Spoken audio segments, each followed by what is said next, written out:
বৈধভাবে বাংলাদেশে ঘুরতে গিয়ে অপহরণ এক ভারতীয় নাগরিক।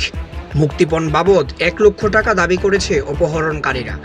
স্বামীকে অপহরণকারীদের কাছ থেকে মুক্ত করার জন্য বিলোনিয়া মহকুমার রাজনগর পিয়ারবাড়ি থানার পুলিশের কাছে দ্বারস্থ হয়ে স্ত্রী হলেন পুলিশের কাছে পাগল, এমনই অভিযোগ।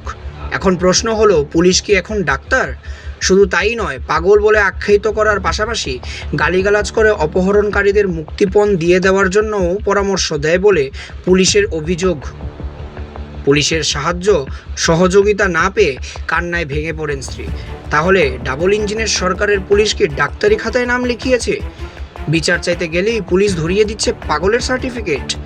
রাজনগর ব্লকের রাধানগরের বাসিন্দা চাইল রাফরু মগ বিলোনিয়া আইসিপি দিয়ে বাংলাদেশে ঘুরতে যায় গত 13ই সেপ্টেম্বর। বুধবার বাংলাদেশ থেকে বাড়িতে ফেরার কথা ছিল তার। ফেরার সময় বাংলাদেশে অপহরণ হয় স্বামী চাইলাফরু মগ। এরপর বুধবার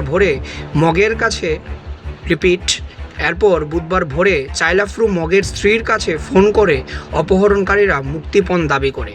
এরপর কোনো উপায় না পেয়ে পুলিশের দ্বারস্থ হওয়ার পর পুলিশ চাইলাফরু মগের স্ত্রীকে পাগল বলে আখ্যায়িত করে তাড়িয়ে দেয়। দিশেহারা স্ত্রী বিলোনিয়া মুহুরিঘাটের আইসিপি ইনচার্জের সাথে দেখা করে ঘটনার বিষয় নিয়ে কথা বলেন। আইসিপি ইনচার্জ তখন গ্রুপ ডি পদে কর্মরত সুধন সুরের কাছে চাইলাফরু মগের স্ত্রীকে পাঠায় মুহুরিঘাট সীমান্তে গেটের কাছে বাংলাদেশ ইমিগ্রেশনের সাথে মোবাইলে যোগাযোগ করার জন্য।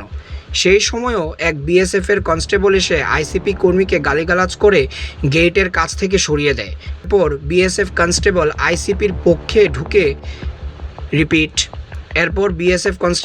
আইসিপির কক্ষে ঢুকে আইসিপি ইনচার্জের সামনে কর্মরত সুধন সুরকে মারধর করার জন্য তেড়ে আসে।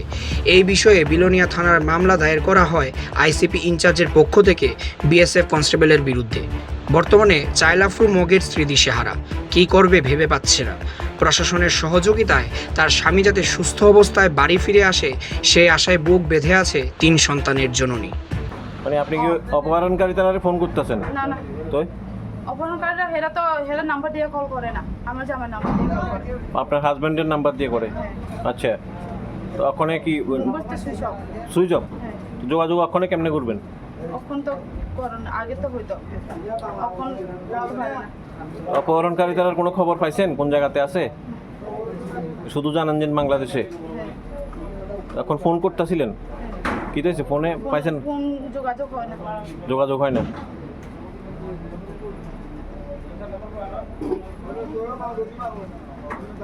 শুধু কি নাম্বার এটাই আছে? এই নাম্বারেই যোগাযোগ করতে পারেন? আর কোনো নাম্বারও নাই? তারা কোনো ফোন টোন করছেনি?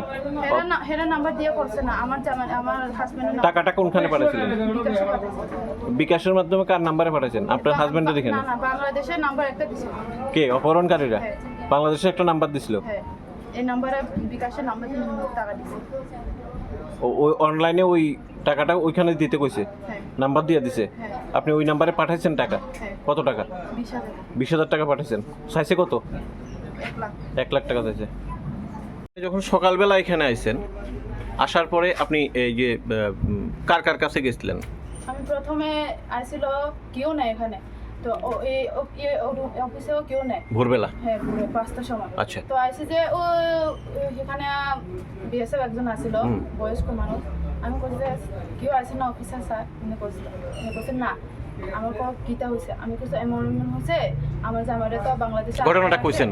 হ্যাঁ, কই দিছে। বিএসএফ কি কইছে? কই দিছে বিএস, আমি কইছি হেরে, কইছে পরে হে কইছে ওই এখন পতাকা যেটা উঠায় হেরে, মানে ইমিগ্রেশনের সুদন বাবুরা জানাইছেন? হ্যাঁ, হেরে দাম পাবো। আমি হে আইতাছে। এরপর আইসে পরে আমি কইছি হেরে এমনি কইছে, হে কইছে এই সারটা কইছে তারাটা আইছে অফিসে আইছে কইছে মিনিমাম পরে চেক করছে আসে নিয়ে লিস্টে, মানে রেজিস্টার চেক করে দেখছে আপনার হাজবেন্ড কি পাসপোর্টে গেছে না গেছে? আচ্ছা, চেক করছে যে আছে, ঠিক আছে। পরে গেছে বিএসএফ কাছে, বিএসএফ লোক কইছে স্যার একটু মানে এরকম অবস্থা হয়েছে, একটু গেটটা খুলো, বাংলাদেশি পুলিশ লোক কথা বলবো। বিএসএফ কইছে না, কথা বলতে লাগতো না। বিএসএফ মানা করে দিছে? একবার মানা করে দিতে লাগতো না তোমার। এরপরে থানাতে গেছেন? না, এই সময় মানা করে দিছে যে দাঁড়া রয়েছে। মানা করছে যখন আমার চোখে জল আছে, তারা তো কইতাছে তোমার হেড চোখে কান্নাতে দেখছে না, চোখে জল দেখে না, কান্দুক, একদিন কানবো 2 দিন কানবো, কান্দুক এমনি